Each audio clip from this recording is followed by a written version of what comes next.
Good afternoon everyone, কেমন আছো সবাই? এই যে আমি এদিকে রেডি হয়ে গেছি আর আমার উনিও ডিউটি থেকে এসে এখন রেডি হচ্ছেন। আমরা যাচ্ছি সিনেমা দেখতে। আচ্ছা তোমরা গেস করো তো আমরা কি সিনেমা দেখতে যাচ্ছি। আচ্ছা চলো তোমাদের একটা হিন্টও দিয়ে দিই। সিনেমাটা এই মাসেই জাস্ট কয়েকদিন আগে রিলিজ হয়েছে। আমাদের বাড়ি থেকে সোজা চলে এসেছিলাম বোনের বাড়িতে। এখান থেকে বোন, সন্তুদা, ডোরো যাচ্ছে, আরও 2-3 জন আমাদের সাথে যাচ্ছে। তাদের সাথে স্টেশনে গিয়ে দেখা হবে। ভিডিও কল করে দেখাবো।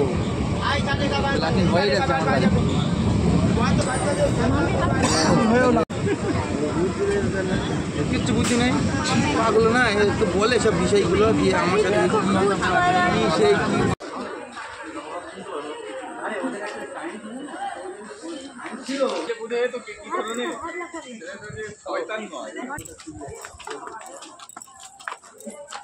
আমরা চলে এসেছি কালনায়, আর কালনার SBF সিনেমা হলেই আমরা সিনেমাটা দেখব। আর সিনেমা হলে ঢোকার আগে সবার ফার্স্টে একটু পেট পুজো করে নিলাম। ফুচকা খেয়ে তো আর পেট পুজো হয় না, ওই মনকে একটু তৃপ্তি দেওয়া। যাই হোক, চলে এসেছি আমরা সিনেমা হলে।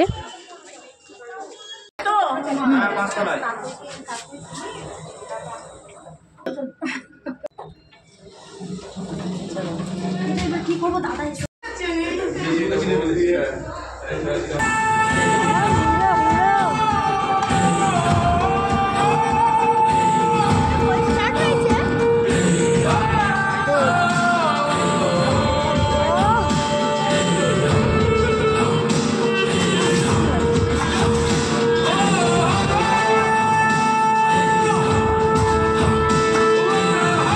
আমার অনেস্ট কনফেশন। চিঠিটা ভদ্রভাবে দিলেও হতো, মইজুরা সব নাটক না করলেই পারতে। আরে ডাক্তার ছিল তো। মানে মানে তোমার বাবার গাড়িটা বাইরে দাঁড়িয়ে ছিল, অনেকদিন তো হয়ে গেল, এবার তো হ্যাঁ বলে দাও প্লিজ। আরে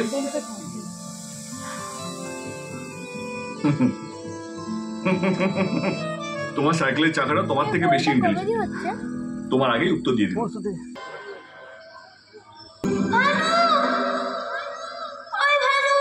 সিনেমা হল থেকে বেরিয়ে আমার এক স্কুল ফ্রেন্ডের সাথে দেখা হয়ে গেছিলো। আর হ্যাঁ, অনেকদিন বাদে দেব শুভশ্রীর এই জুটিকে একসাথে পেয়ে তো আমাদের বেশ ভালো লেগেছে। তোমরা কারা কারা হলে গিয়ে ধূমকেতু দেখেছো অবশ্যই কমেন্ট করে জানিও।